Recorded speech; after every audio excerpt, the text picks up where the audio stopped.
everybody. Welcome in on a Monday evening here on the Texans Collective on YouTube. We appreciate you joining us here on a Monday night. Really exciting time of the year as we're only a couple weeks out from the NFL draft, 17 days to be exact. So we got some draft talk for sure to get into tonight on the program. We got a lot of stuff to get into. We're on the heels of the owners' meetings from last week. So we'll talk about that as well. You can see the menu on the side of the screen there as we welcome you in. Be sure to give us a like and a subscribe. And if you want to download Prize Picks right now and put in code HMA and start putting in your lineup for tonight, go ahead and do that as well. I'm Sean Pendergast, one half of Payne and Pendergast on Sports Radio 610, 6 a.m. weekdays. Landry Locker, right to my right on the screen there. Of course, the Locker Room with Landry Locker, as you can see, SNL as well with Cody Stutes. Reggie Atatula, middays on Sports Radio 610 in the loop, 10 a.m. to 2 p.m. And then Cody Stutes, the other half of SNL, and of course, Texans football, or Houston football, I should say, Houston football with Cody Stutes. Gentlemen, great as always to get together with you guys here on a Monday. We appreciate everybody jumping into the chat. Feel free to hit us in the chat, and we'll bring some of those onto the air here as well. As we mentioned, we're in the got the owners' meetings in the rear view now. We heard from everybody last week, the McNairs, Nick Caserio, and in particular, Demeco Ryans. So off the top, we want to react to some of the things Demeco had to say as free agency was sort of at that point had kind of simmered down and we're getting ready for the draft.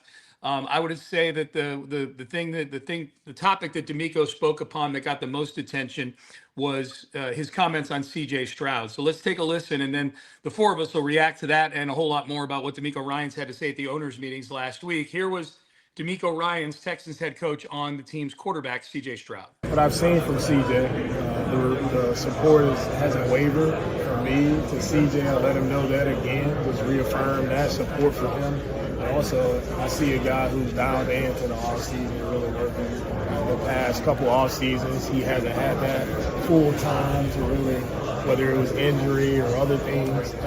So he hasn't had that full time to dedicate himself to off season. So I see a guy who's in full grind mode right now. So I'm excited to see what comes from the work that he's putting in. Is only going to be better. The mindset is right. Physically, he's in a really good space.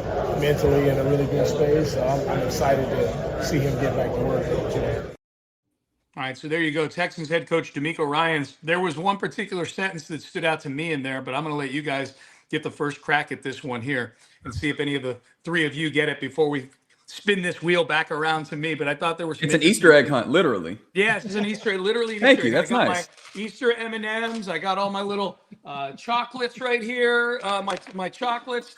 I got my Rice Krispie Peeps right here. So we're good to go. No, they're not mine. They're my wife's, just to be clear. There you go. Blame it on the wife. Yeah, absolutely. She knows. She's watching in the other room. What is Sean doing? Cosplaying Fat Cody? What's going on here?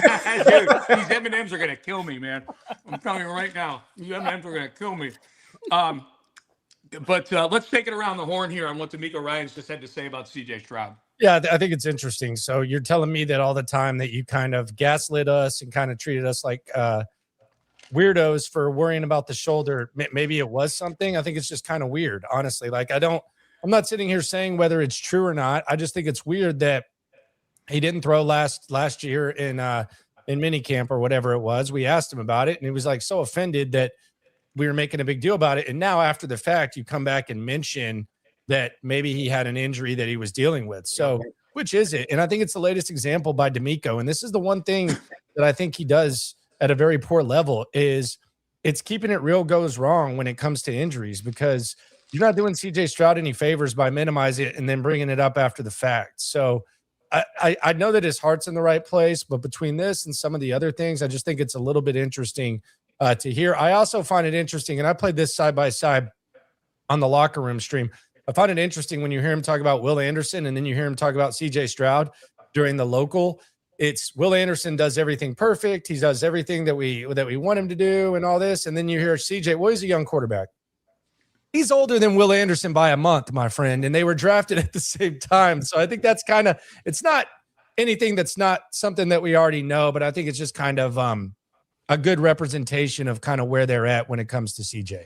Landry, you got to remember, it's Schrodinger's shoulder, right? It's a problem when it is, and then it's not a problem when it's not, right? Just convenience is what dictates how that shows up. No, I think that's a very fair point. Honestly, an apt one. I try not to harp too much on it because then it sounds like media bitching. But I mean, this is part of the issue, right? Is it not? I think the thing that ultimately, if we can, if I at least can step away from some of the minutia of it, that steps in is it's a reminder that this is his first offseason with knowing what the hell they're trying to actually do on offense.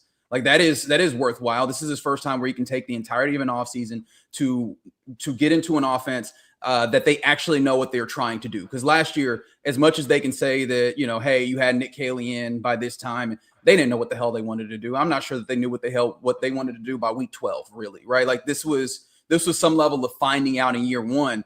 And that's honestly the best case scenario that I can take outside of just general coach speak. If he's locked in, is okay, he's locked in, but this is the first offseason that at least he has where he can really look at this offense, really dissect it into that place. Because I think that's one of the concerns is how well has he adapted to this particular offense? Well, we're going to have a good idea, or at least a better idea, now that he has a full offseason to really work his way into what they want and what they're asking for him in this system under Nick Caley. Yeah, maybe if he hadn't gone on a podcast parade after the first year and acted like, the NFL is going to be easy in year two, maybe he would have had that going into year two, like what you talk about there, Reggie. Like that's my thing is, okay, if you're promising me the best version of CJ Stroud, and because he's had the regular offseason that he hasn't had the first couple of years, then I better damn well see it, or you better damn well be getting a new quarterback. So that would be my thought process is, hey, if you want to give him the shoulder excuse because you have a new offense and he wasn't throwing and he was the only quarterback that finished the previous year healthy and then didn't throw at the organized team activities, and they acted like it was no big deal, even though it was a huge deal because he has an issue with shoulder issue history. If you want to give him the excuses, if you want to, say he didn't do right in the first offseason because of the podcast parade, so be it. Then I better see the fruits of the labor pretty early on and right away, and that better be good for the Texans, or CJ Stroud, public enemy number one, gets even better. You guys nailed it. I wrote down 4 words when I listened to Demeco there: injury or other things. His exact words: injury or other things. So the first one, the injury, jumps out like, oh, okay, well that explains him not throwing it at camp. The other things is the one that's really intriguing to me, because I immediately went to where you're talking about, Cody, which is just the way he handled that first offseason after his rookie year, which in retrospect was horrible. He handled it horribly. Now, I mean, I don't know how you guys felt about it at the time. I enjoyed the hell out of it while it was going on. It was really fun to have a quarterback who's getting all this love and going on all these podcasts. From a content standpoint, it couldn't have been better. But it didn't work out great for him, and I think that's, I think he clearly was in the wrong place as far as where he was among other quarterbacks in the league. Putting himself in the top 5 is just something that's completely silly now to even think about him saying those things on the podcast. Yeah, I just thought the other things part of that was really interesting to me, because there's that, and who knows if there's anything else that, behind the scenes that we don't know about as we talk about this topic. I also think it's kind of telling that that Demeco Ryans is always talking about, we want guys that love football. We want guys who put football as the main thing. And this is the first acknowledgement of what we already knew, that CJ was not focused his first offseason. Now, I know CJ has kind of hinted at it, but when the head coach of your team comes out and says basically that you were not, and he kind of confirms it, and the thing that they want the most is guys who are focused, that love football, it kind of makes me wonder. The other part of me wonders, okay, so if CJ Stroud gets it together now, is it because he had no choice? What happens when he gets paid? Does it go back to, do we go back to having these question marks? And that's the problem that I have, is a lot of times when, like, let's say you have 3 years of bad habits or distractions and stuff, if the best version of yourself is when you're trying to get paid and trying to get that contract, should I really feel as comfortable and wipe away everything and investing in you and making the investment that it takes for a franchise quarterback? That's the other thing that I think is interesting, is that it's an acknowledgement of what we already knew from Demeco Ryans, that there was probably other stuff going on. Yeah. And I mean, I don't want to undercut that, because I think that matters. I think there's also a place for, hey man, you can grow up, right? Like, I don't know that I fully expect everybody to come into this thing fully formed, especially when it comes to levels of maturity. Like, you could tell the youthful exuberance that was happening there in offseason 1. Is it optimal? Absolutely not. But like Sean said, I mean, kind of had fun while he was doing it, understandably. So also, I think in year 2, what also helped along that, I guess, step back, if we want to call it that, was the fact that their offensive line was doo-doo, right? I do think that those things show up. Now, year 2, I am interested as to like how you end up with a shoulder injury at that side. Like what factors into that, right? Is that some level of overwork trying to work it back, or like what caused that, right? Because does that fit into and I know this is a loaded word, so I'm trying not to get to that place, but like the narrative that we are now crafting here of an unserious CJ in the off seasons, right? I don't know exactly how we put that into the thought process. Ultimately, all this sounds good and it's fun, but the seriousness up or down will be dictated by what shows up on the field, like it or not. And that's kind of the thing too, is like, if the shoulder was a issue that was never mentioned in training camp, it was never mentioned in the regular season, and there was he didn't have a few practices in the spring to kind of mitigate some of the slowness in picking up this offense. Like it took him till after Seattle and even a little bit shortly after that to really kind of get going on offense and have any semblance of some sort of consistency as a team on offense. Like, well, maybe if the quarterback's shoulder worked and he was able to practice all the practices, maybe he'd have been a little bit further ahead, but they never went to that excuse. So ultimately it still comes back to, hey, that season last year wasn't good enough from the quarterback. It ended in a really crappy way that's left a bad taste in everyone's mouth, including, it feels like, the head coach to an extent. And now, to me, eliminate any sort of excuse and figure out if CJ Stroud is ultimately the biggest issue and the biggest problem for this You team. guys worried about this shoulder? Like in general, like big picture, is they're gonna, if CJ has a good year, they're gonna give him a big contract. Are you guys worried about this shoulder as something that's long term here? Yes, and I brought it up. I brought it up during this time last year, and it was just minimized as like by Demeco as like nothing big and being weird. You go back to his first start at Ohio State. He literally had to miss the next game before Oregon because he had a hurt shoulder. You go back to his rookie year with the Texans. He almost missed a game against the Indianapolis Colts because he had a hurt shoulder. He had to go to the state. He had to go to the stadium, I think at like 7 a.m. or something like that is what I heard, to get ready for it. And now it's here. Like, yeah, I would say that the shoulder has been a thing on CJ Stroud to the point where there's even a quote. If you type in CJ Stroud super healing, like when he was at Ohio State, he claimed he had super healing shoulder powers. Like, why would you need super healing shoulder power? Super healing shoulder healing powers, whatever the hell he called it, if there wasn't something wrong with it. So yes, the shoulder has been a thing for a long time. And Demeco bringing this up, I don't know whether it's just like maybe they're trying to eliminate every excuse possible for CJ Stroud to where it's kind of like wiping it away. But yes, you should be concerned about shoulder issues that have happened for a half decade. You start bringing up super shoulder healing powers, and that, I don't know if you guys have kept up with the Jaden Ivey news over in the NBA, where he walks in after having a knee issue and being like, don't worry guys, Jesus healed all of this, right? That's the only thing that concerns me in that instance, is if we're going to start doing things that feel like they are, how do I do things that are not blessings here, that feel like they might be a little bit irresponsible, right? I guess that's the way that I'll put that. Ultimately, the thing that's kind of uncomfortable is, I guess, yes, because also the mechanics started looking a little funky at the end of the year, and I didn't have a great idea as to why. Like, if we're starting to craft some level of shoulder, could that be part of it? The thing about it is, no, I will not act as if I'm scared about it, because they have not put that out here for me to like be able to use this, right? And this is the tough part about it, is this is kind of state-run media with this, right? They give us the information that we can run with, and outside of that, if you're not going to put this up here as an excuse, I'm not going to use it as one right now. Yeah, I would say, Reggie, you mentioned the mechanics. Damn the mechanics. Go watch 2023 CJ and go watch 2025 CJ. And if you could put a radar gun on it, the throws aren't as hard in 2025. The accuracy is not as good in 2025. And I wonder if there's some shoulder stuff. And to pile on to something Landry talked about earlier, it's like, okay, this is your make or break year for the team. You had a shoulder thing multiple times in your career. I mean, is this guy going to go out there and try to play through it and hide it?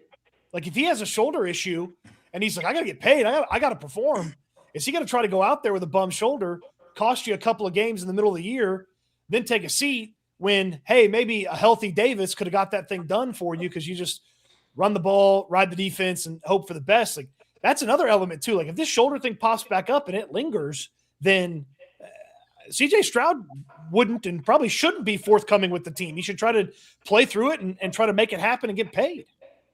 CJ Stroud has attributed his rapid recovery from injuries such as shoulder issues in college to his faith, stating he believes God blessed him with, quote, superhuman healing, end quote. He often prays for healing of bruises and pains, noting quick recovery times alongside utilizing professional team training and medical staff. So, combo platter of God and the medical staff is what it seems to be. Yeah. Yeah. It's definitely something to keep an eye on. It's interesting that Demeco did bring that up. And there were a few other things that Demeco said, but the CJ, I think it was very clear. Him and Will Anderson, it's different levels. Yeah, no doubt. No doubt. The other thing that stuck out to me about the Will Anderson, for sure, him talking about Will, greatest 30 visit that he's ever seen. That for sure sticks out. I thought, too, that this is sort of a combination, like a string of Demeco predating free agency, actually, how at the combine he was so clear about what needed to be addressed and improved. He was asked an open-ended question about it, and he himself specified quickly O-line, running back, and then at the owners' meetings, in the interviews, again asked open-ended type questions about it. Said we address, he was more about the offensive line in that interview than he was running back. But that's kind of a combination of what jumps out to me about Demeco is just how hyper purposeful they've been and he's been about needing to get the O-line improved. I think he knows. I mean, CJ's obviously a huge topic, and CJ obviously needs to play better. But among everything else, like that's the thing. I mean, they get that fixed, and everything else stays the same. They're in really good shape going into this year, assuming that CJ is not 4 interceptions CJ from the New England game. Yeah, the O-line, he mentioned that they were going to add a body. I thought that kind of stuck out. He mentioned, we'd probably like to add some more bodies. He also mentioned that Logan Hall was going to be ideally in his world a inside guy, which kind of adjusted my mindset of, okay, I'm not completely eliminating D tackle, but I'm starting to look a little bit more on the edge when it comes to guys that they could add. So I thought that was the most telling thing. And he also said that he's not against older prospects, which I think there's a couple of guys, one of them visited today, that are like 25 years old that you're not necessarily going to eliminate, including in Pregnon. You can add him to the list too. So I thought that was kind of telling kind of some hints from Demeco when it comes to the draft and maybe how we look at it and how we get through these next 17 days before we finally get to see what the hell they're going to do. In an attempt to remain on brand, I would also be remiss if I did not mention how excited he was about the addition of Foster Moreau, saying that like how intentional it was, right? That they made they identified that they needed to get better at that wide position. Which, look, y'all can scoff all you want. I'm taking a victory lap on this one. This one feels more than just we're adding a body in here. Like this felt like some level of priority for them. Okay. And I take that as a feeling towards like what they want to do with the offense with this, man. Like I really and truly do think that in addition to like the physicality that they want to do, like I don't take this to mean that like this, they're done here at tight end, right? That I think that the idea of, hey, we want to make sure that we have this inline blocker as well. One points to maybe a continued, I guess, progression of the offense into something that does a little bit more of these, 12 personnel, but also like it ties in with that run game type thing. And I still could see them adding to that tight end room because it reflected a lack of, I guess, comfort with where they were previously. And I don't know that you can go back into another season with the same kind of room that you had last year. Yeah. One thing about the Foster Moreau thing you brought up, Reggie, 31st in the league in 2 tight end personnel last year. Like they ran it 31st, and a lot more people are running it and able to run the football out of it. They couldn't run the football last year.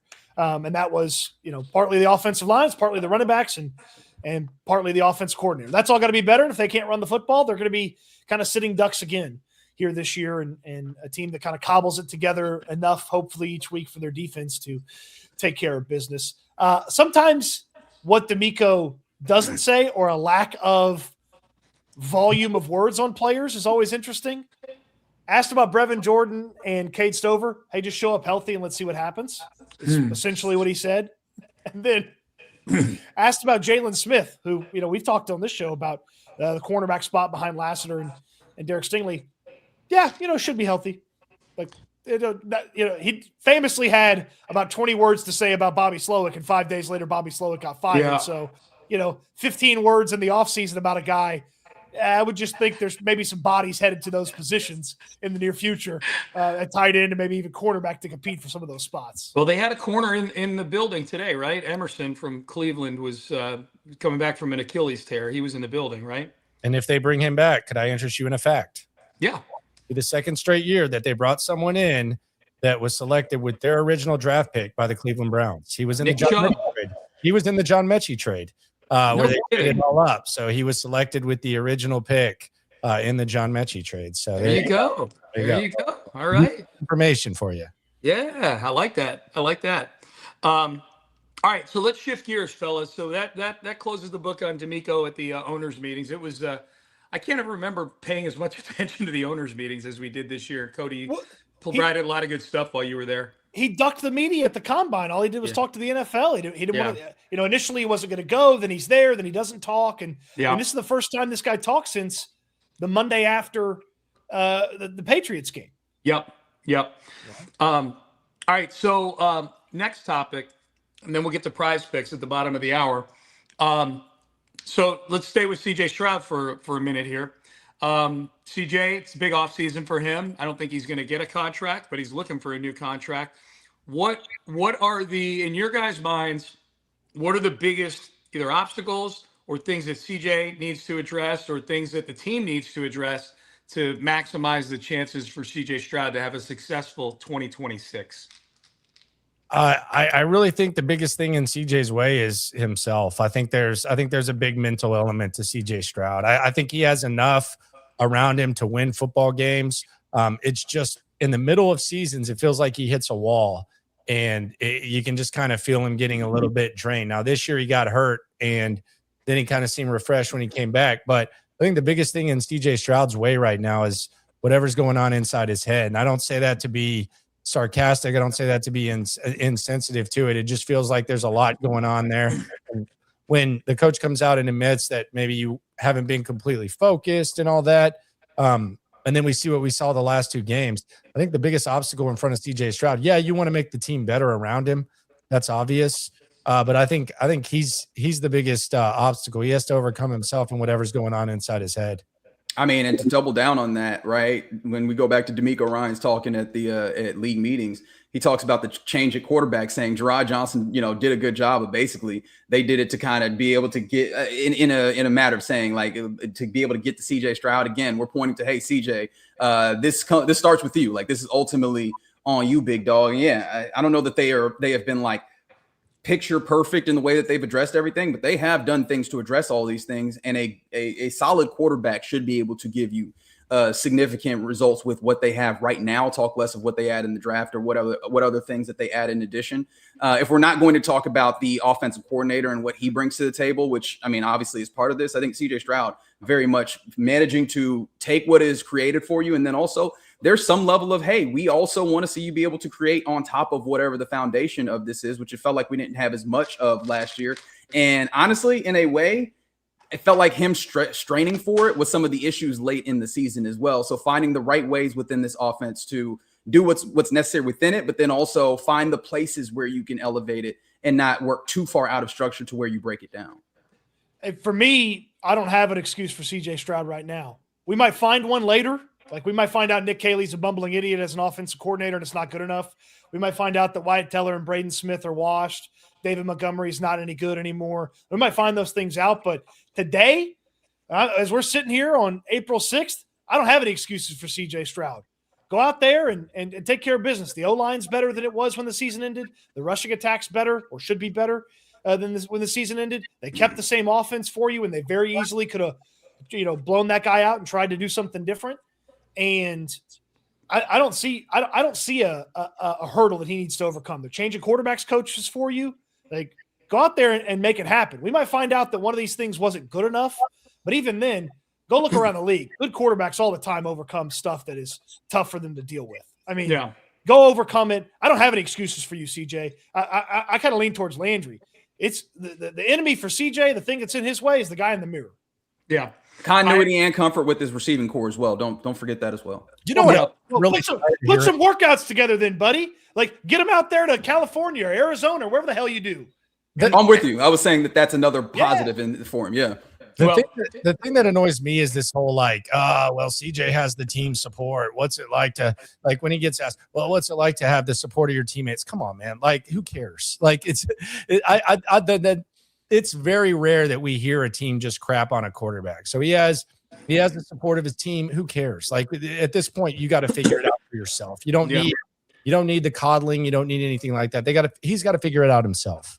He does. I agree with everything you guys said about between the ears and CJ, and that's the part I'm most concerned about is recovering from that playoff performance and where's he at mentally.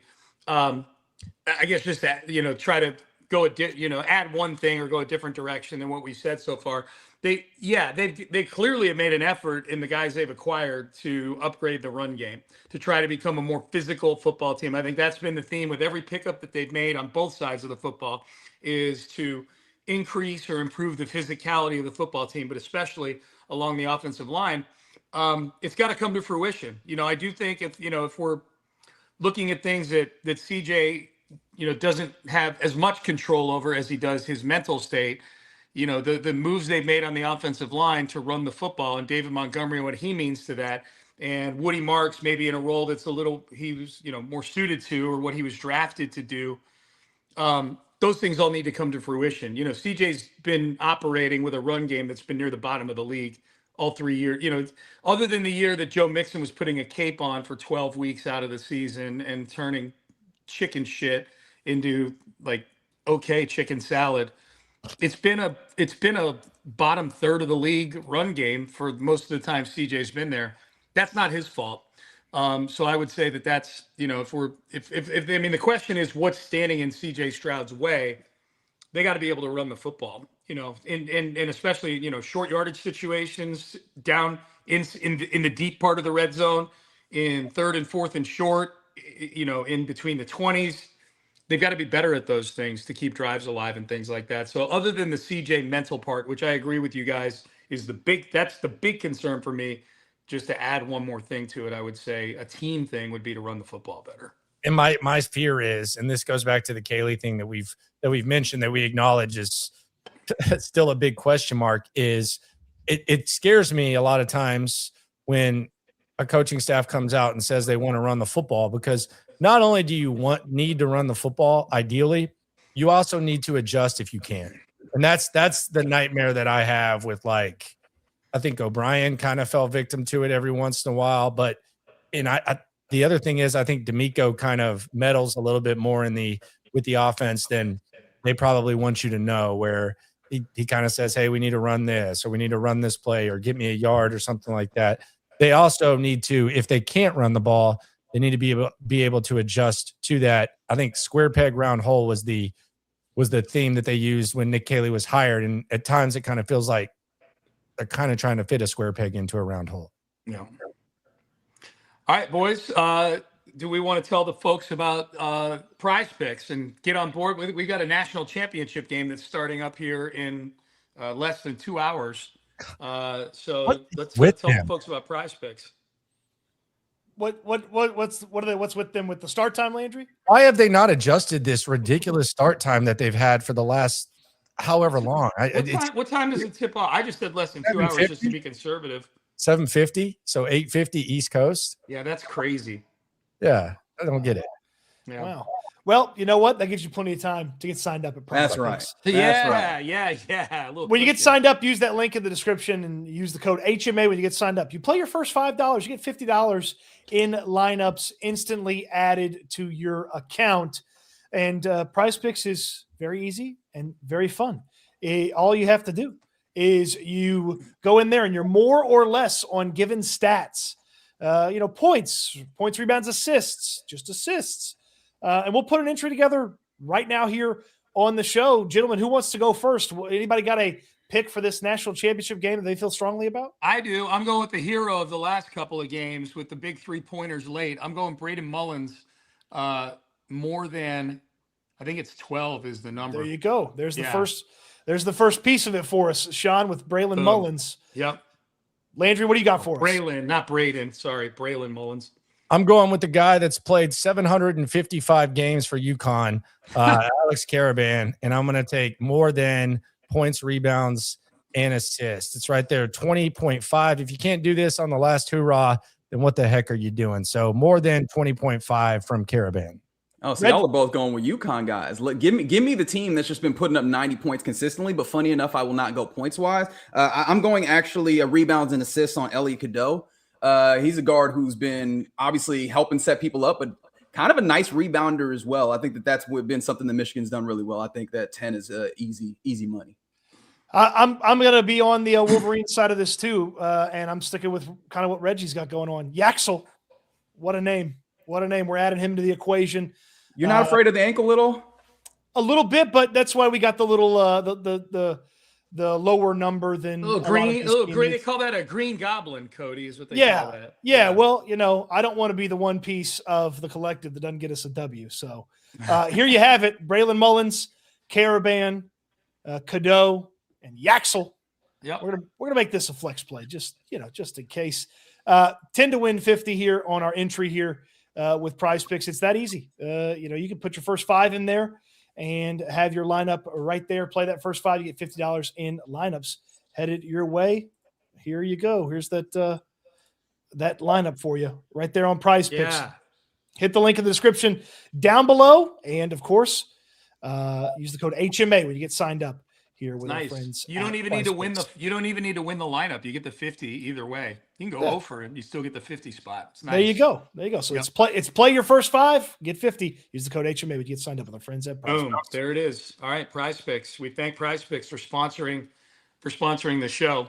All right, keeping it moving here. We got the draft coming up in 17 days, right? 2 weeks from Thursday. It'll be night 1 of the draft. As of right now, the Texans still sitting with all the picks that they've been sitting with throughout draft season here. 28, 38, 59, and 69 are the premium picks. Those are the first 2 days, and they've got a bunch of picks on day 3 as of right now as well. Before we get into what Caserio does well in the draft, do you guys expect any curveballs here over the next couple weeks? Or if Caserio makes a move, do you expect it to be more like last year? Seemed like 2 years ago when he made the move with Minnesota. It was in late March, and that was clearly part of a chain of events that led to Stephon Diggs becoming a Houston Texan. It feels like there was those were probably connected in some way. Whereas last year, he moved out of the first round, but he did it while they were on the clock. And the Giants moved up and took Jackson Dart. Where are you guys right now on the Texans picking at 28th in the draft? Are you guys either way, moving up and going and getting somebody that they really like, or moving out because the draft has unfolded in such a way? What do you think the chances are they're still picking 28th when we get there? I would say that it's pretty good that they trade back. I think it's very, very possible. I think it's kind of what they do. It's kind of what they're kind of good at. I would put that as 1. And I would put 2 as making the pick. I don't see anyone worth trading up for unless Demeco Ryans is sitting around and he's had enough time to fall in love with the D lineman, which in that case, I trust him when it comes to D line. So go get your D lineman. I don't see the Sadiq thing happening that we keep talking about, but I'll be honest. Last year, I didn't see Tyler Warren fall into the Colts either. And it was the worst kept secret in the world that he was there, who they were interested in. And he ended up just kind of falling in their lap. So maybe that happens again. I would doubt it. I think there's a good chance that they do trade back.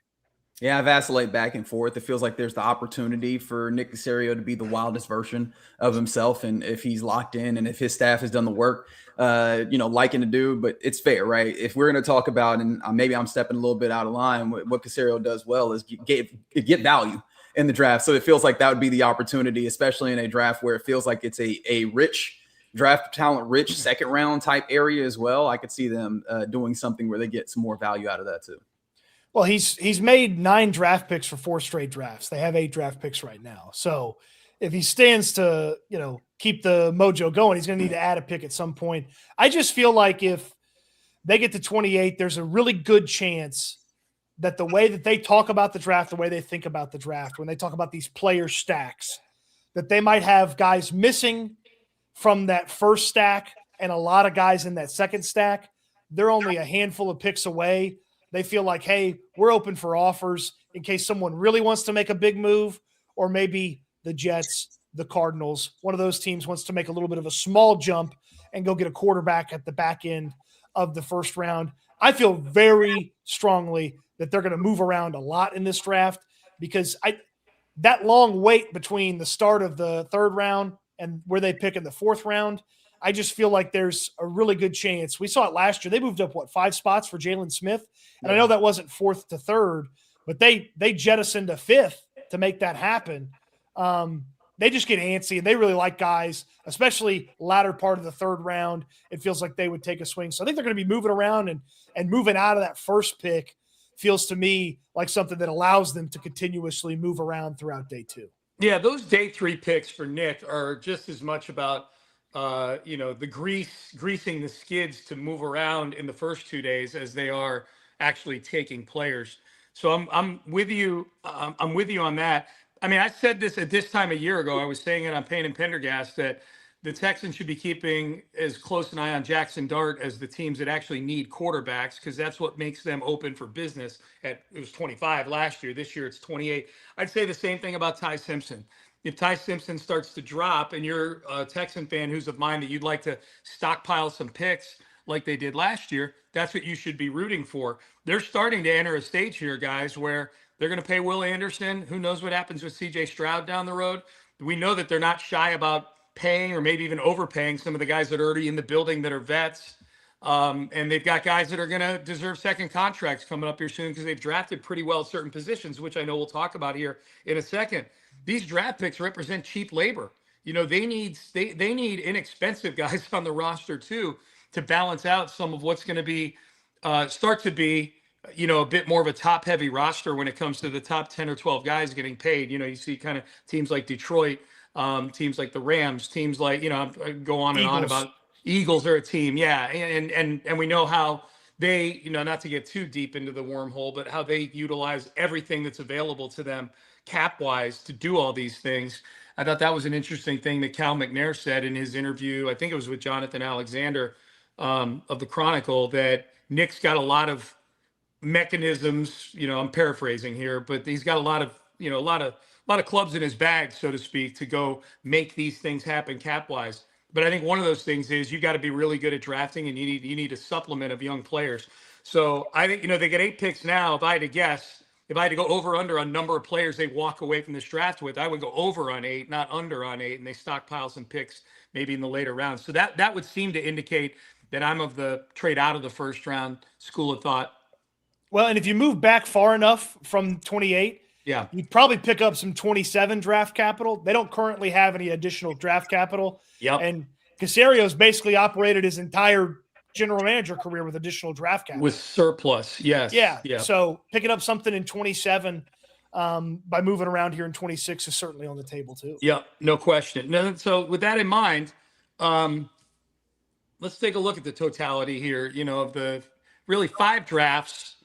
It's really 4 that he's kind of been able to operate without the anchor that was the Bill O'Brien era strapped around his neck. Although the 2021 draft, you've got your backup quarterback, you've got one of the top 10 receivers in the league. So you still have a couple things left over from that draft, or you only picked 5 guys in that draft. What are you guys most confident in when it comes to Caserio and his staff nailing when it comes to the draft? I like the way that they don't ignore things that would completely scare people away from prospects. Derek Stingley's injury would be one example. Kamari Lassiter wasn't as fast as a lot of people thought. Kalen Bullock, too skinny. I feel like there's a lot of things that scare certain teams away from, and I think they do a good job. And all but one of these is Nick and Demeco.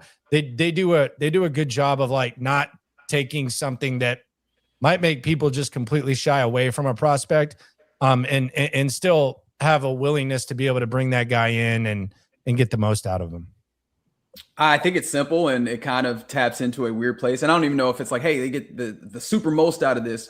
I kind of knock the Bengals for this at times, but they just be like, hey, you know what we want to get? We want to get dudes that are tough, that demonstrate they can play at a high level. Let's go get dudes from big schools, right? Like it's very rare that you find these small schools in here. Like, hey man, let's play in the big ponds, right? We're not playing in these small puddles when it comes to looking for this talent. And I feel like there's a level of understanding who you are, respecting yourself, and going about this in a particular way. Now, there are absolutely picks in there that you could go have not worked for them, but I do respect that they go, hey, let's stick to the rivers and lakes that we're used to here on this and know that, hey, if we see a dude who's really good from Georgia, we're going to go get the dude who's really good from Georgia because we understand what this program does. I like how Nick Caserio, if Demeco want, Demeco get. Like that's and like Demeco coaches the side of the football that has the benefit of the doubt. They've had more success than the offense since he's been here. So if Demeco want, Demeco get. Demeco want cornerback 2, Demeco get cornerback 2. Demeco want cornerback 3, Demeco get cornerback 3. Like if Demeco Ryans wants it, Nick Caserio moves heaven, earth, and draft picks to go and get it. Did they need to move 5 spots up to go get Jalen Smith last year? Probably not, but screw it. My boss wants it. I'm going to make it happen for my boss because, that's kind of how we all see and how things really do play out. If Demeco wants it, Demeco Ryans is going to get it. And Nick Caserio does a good job of getting that. It's primarily on the defensive side of the ball.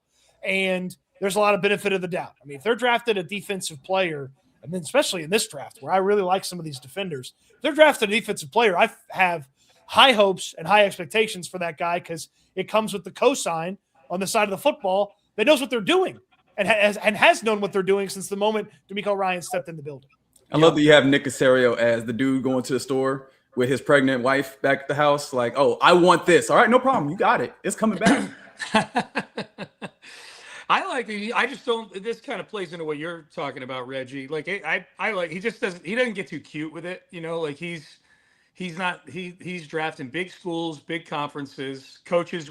He's very open about the coaches that he respects, the programs that he respects.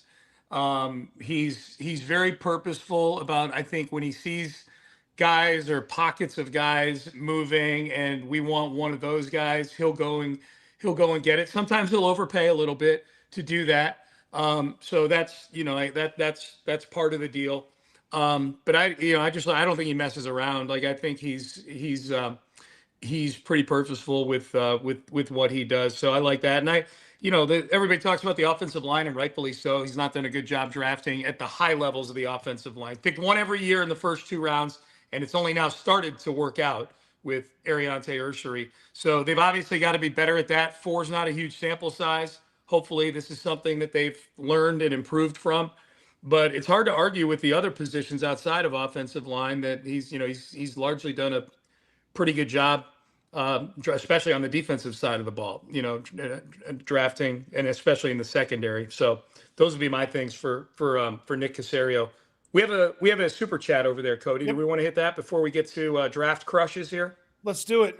Cougar 6871. How they've handled the tight end position has been brutal. Schultz has no juice. We knew that before last season, and the rest are either coming off injury or just suck. Parentheses, Cade Stover. They got to get a tight end in the top 40, says Cougar. That's a locker room listener for sure. Yeah. Now to be fair, Cougar, I don't know if you saw it, but Dalton Schultz set a franchise record for receptions. That's right. This last year. Schultz was good last year. Yeah, he was fine. Certainly. Yeah, he's fine. Yeah, he was fine. I do worry about a fall off, but Landry, I didn't mean to interrupt. I had to get the Caserioism in there. No, I agree. I agree with him wholeheartedly on the tight end position. You can't have that version of Cade Stover, and Brevin Jordan, I think, is kind of a pipe dream at this point when it comes to the tight end position. So I agree wholeheartedly. I don't think in the Demeco Ryans era there is a worse football player that plays as much as Cade Stover does. Like when he's actually on. I'm being serious. You're talking 35-40% of the snaps. Like, name someone who's worse. He's the worst football player that plays that much in the Demeco Ryans era. I know some smartasses will say, "What about CJ?" Come on, but it's they've got to figure it out at the tight end position, and I hope Moreau is not the end all be all of it. Reggie, I mean, he does have a pulse, so I think he has a chance to get on the field over Stover, but. Yeah, I mean, I agree wholeheartedly with him on the tight end position. It's an under the radar, really, really bad position. Like, especially when you're playing Stover, like you're playing 10 on 12 with Stover out there because he's getting in the way. So it's been bad. Stranger things have happened than him come back and be a better version of himself. But that version of Cade Stover should not step on the field again in a non-emergency situation. He should be fighting to make the team next year. And I mean, outside of the bit, right? I do think that the Foster Moreau, like, more represents an idea than the player himself. Although I think the player a little bit dangerous, a little bit more dangerous than we might give him credit for. But again, getting back to the bit, right? Like, I think the idea is, Reggie, I'm gonna laugh so hard if he doesn't make the team. you should, and I'll wear that. But for the time being, it's all Foster Moreau over here. I want you to understand that. But no, like, the idea is, yeah, man, you need to have somebody who, look, you want to be all this physical, right? And this, I guess, to zoom out, I've just constantly looked at this team and been like, the whole identity is not quite the right word, but what y'all want to be in some essence is we want to be physical. And some of the most physical positions, they've been really, really bad at that on the offensive side of the ball. So it made sense that, especially that inline blocking position, when rightfully you look at Dalton Schultz and you go, even when he's putting forth his best effort, that's not what you want. Cade Stover was who you were hoping to be, that he can't do it effectively and translate it to where he's also giving you some level of threat from that position. You needed to upgrade that. This is the first steps towards that. And it's one of the reasons why I still feel like, especially with Cody, what you're talking about, those day 2, day 3 type guys, there are some tight ends that speak to that, which is why when I brought up the Demeco Ryans and he talked about Foster Moreau, he said, like, we desperately needed to upgrade the Y position, right? And I don't know necessarily that it was just, hey, Foster Moreau is it on that. I think it's just the identifying that, hey, we didn't just add another tight end. We added this particular thing subset, which I think speaks to the Cade Stover at all as well. And there's opportunities and bodies in this draft. You're going to have a ton of tight ends that are draft worthy, and you're going to have some guys that, frankly, are going to go undrafted and have a chance to have one discernible skill that give them an opportunity to compete for a roster spot. So if you want to go draft a guy that primarily is a receiving tight end and then later add a guy that's primarily a blocking tight end, be my guest. Like, go add 2 bodies to the room and add them to Brevin Jordan and Cade Stover and Luke Lachey and Foster Moreau, and just have like a tight end battle royal in camp and just get guys that have a discernible day 1 skill that you can put them on the football field. And, if I ask you to do X, you can at least do X. And then after you show me that you can do that, then I'll add things to your plate. But just show me that you can do your discernible day 1 skill. Go do that. Go find that in the draft at the tight end spot. There's a number of options. Again, if you have to draft a guy that's just a blocker, be my guest, because they don't have just a blocker on the team. You want to draft just a receiver, be my guest, because I'm not counting on Brevin Jordan. And Cougar followed up, by the way, laughing out loud, forgot about the franchise record. That's right. No, you're talking about these blocking tight end onlys. You're talking about these blocking only tight ends, man. These dudes are having their heyday. Like, there's so many dudes that are undrafted free agents or whatever that are, drastically impacting teams by being in there. So yeah, no, this is absolutely a place where you address that. The top 40 of it is interesting because that does feel like how you have to address the move tight end type thing. And I do wonder in my head if I've gone too far on if you do address having that inline guy, however you do it, Foster Moreau and addition, does that allow Dalton Schultz to be more of that move tight end? And can he even do that to the degree that you would need for that to be useful? Just mix and match. Just mix and match what you need. Let Nick Haley figure it out. You give him the tools to figure it out. I feel like, they were running Harrison Bryant out there last year, for God's sakes. Correct. No more. No more Harrison Bryants. No. Okay? Go get bodies that have discernible skills, because I can't tell you one thing Harrison Bryant does except take up space. Nope. And he couldn't even do that to get in somebody's way to stop them from getting after the quarterback. No, you're absolutely right. All right, with that in mind, guys, let's wrap up here. 2 weeks out from the draft, we've seen a jillion mock drafts. I know you guys were at the combine. We've heard about the 30 visits going on, pro days, things like that. So we've had plenty of opportunities here to formulate opinions and develop crushes on guys. Who, as of right now, 2 weeks out, are the biggest draft crushes that you guys have? I have developed a new one, and he is my number 1 guy now. And it is Keldrick Falk out of Auburn. I don't know if he's going to be there. There's some question marks, but I think Keldrick Falk is a perfect fit for this team. He is extremely athletic. He's already a lead against the run. I think he is basically what they hoped Demeco Autry would be. And I think there's just a lot of potential with this kid. And again, he already possesses an elite trait. The biggest knock on him has been, well, he's not good pass rushing. Okay, I think that there's kind of something that if you look at it, you can kind of see a similarity with someone on this team. Do you guys know how many sacks Daniil Hunter had in college? 3, right? 4.5. 4.5. I knew it was a low number. Yeah, he had 4.5 sacks at LSU. And the biggest knock on Danielle Hunter was, yeah, he's really good against the run, but he can't really get after the passer. We know how that story kind of ended. Falk is 20 years old. The first week of the season, he'll turn 21. Danielle Hunter turned 21 in October of his first season. So I think there's a little bit of unrealized potential there. The other thing I like about it is it's essentially an extra pick. And while other teams might be scared that this guy might not be able to contribute as much as you would want a first-round pick to contribute, when you have Danielle Hunter for 2 years and you have Will Anderson for who the hell knows how long, and you have Sheldon Rankins for 2 years and Tommy Togiai, and the guy can move all over the place, I think essentially you're getting like a big upside guy who can already do something elite. So I'm really high on Falk. It's kind of crazy because the other guy I like Messidor too, but I don't think he's going to be there. He's 25. But I'm Keldrick Falk out of Auburn for me, I think is a perfect fit for what they want to do, what they'd like to do, what they envisioned with Demeco Autry and the idea of it. I think he's that guy. And I think Danielle Hunter could help him a lot because I see a lot of similarities in what they were saying about those guys when they left college. I think that kind of I don't know if he's going to be there is implied generally because that cauldron of the teams just feels like it's a Royal Rumble of weird needs that don't necessarily apply to the board. You know what I mean? So it's just a whole bunch of, I don't know, maybe he makes it through, maybe he doesn't, right? I don't know. I think I've become a sicko because my, I guess for lack of a better term, draft crush that I have here just feels like I'm trying to cosplay as Demeco Ryans.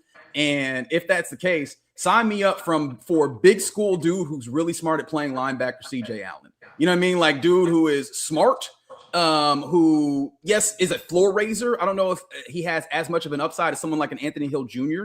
necessarily, but he just seems like he could come in, he could play immediately and put him right next to Aziz. In fact, not put him next to, make him Aziz's shadow. Let him walk around and follow Aziz with everything that he does, including his, anything that he does off the field, going to helping the boys and girls club, all that. Like, let him just become Aziz's shadow. And soon thereafter, you will have Aziz Jr. Like, that's what it very much feels like. Is that something that you should absolutely do, especially with the first round pick? I don't know, but you don't necessarily have like crazy pressing needs. So is it something that you could do? Sure. So that's the thing that I'm looking at. And I go, this feels real sick to go, you know what? I'm going to get another linebacker, but it does feel like something that could work in theory. For me, it's tight end Sam Roush out of Stanford. Started to really like him as the Senior Bowl started to happen, and he had a good week there in Mobile and then went out to the Combine. He's one of the only guys that went out there to the Combine and did everything, okay? Just went out there and did everything, and then went out there and had amazing athletic testing at 265 pounds. 6'6", 265 pounds, discernible skill day one, blocker, willing blocker, good blocker, smart blocker.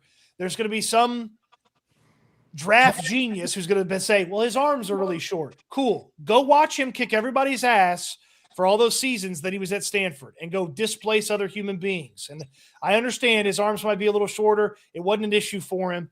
And when you did throw him the ball at Stanford, he caught it. He caught everything.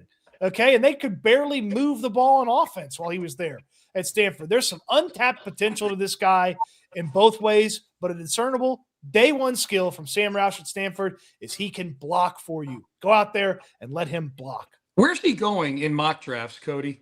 Late. Some late. Too late. Yeah. Too late. So I would be shocked based on the profile of tight ends that have been going on day two the past few seasons. Yeah. I would be shocked if Sam Roush does not go on day two and doesn't go somewhere at higher than 75. Yeah. Like it just – you look at some of these slappies who didn't have anywhere near the profile that he had that went in the second round over the past couple of years. And it's like, I get this might be like a less top end heavy tight end class, but for a guy that has these measurables and these skills, he should be a top 75 guy. And you're starting to see him sort of creep up people's boards as people kind of understand it and realize it more. But if you're playing the mock draft machines, he's going too late and he's available too late. I feel like very, very surely he's going to be a day two pick. Yeah. 95th percentile in vertical, 94th in broad jump, and 86th bench. So he's like, he's pretty insane. 4'7" at 267. And he also has something that I think the Texans might like. He has like two uncles who played in the NFL. I know it's not like a big deal, but like they seem to like that type of pedigree stuff. Well, he's a pro. He's a pro's pro. And he's smart. He went to Stanford. They would have maybe they would start a new Stanford group. The Iowa State guys would have company because you'd have Mills, Schultz, and Roush. They would Ooh, the next clip. that'd be a hell of a. I'd be there for that street fight. Stanford versus Iowa State in a steel cage. Hell yeah. Yeah. And athleticism is, especially for tight ends, is one of those things that typically profiles with the elite tight ends. Yeah. That they're usually very, very athletic. Sam Roush is very, very athletic. That's a good one. So I've got one that technically doesn't really qualify as a crush because he went to my school. I And knew this was coming. well, and that's why I have another one because I knew you would say that. But I've said it on this stream. I've said it on my show that I still think the Texans should be in the market for a running back in this draft. And if Jadarian Price is still sitting there at 59, I would jump all over Jadarian Price and take him. And not You wouldn't do it at 38? I would. I might do it at 38, but I would definitely do it at 59. I don't know. I got to see who's there at 38 in addition to him, because there are. I don't want to ignore the fact that there are still depth needs on this team. You know, whether it's offensive line and getting some guys to That's a backfill depth these need. older guys. What's that? That's a depth need, running back. Yeah. No, but there's So I'm other just ones. adding a battery to your back. My bad. I'm gonna shut up. That's okay. But Jadarian Price, but that doesn't qualify as a crush. He went to my school. It's like saying I have a crush on my wife. Like, no, we've been in a relationship for a long, long time.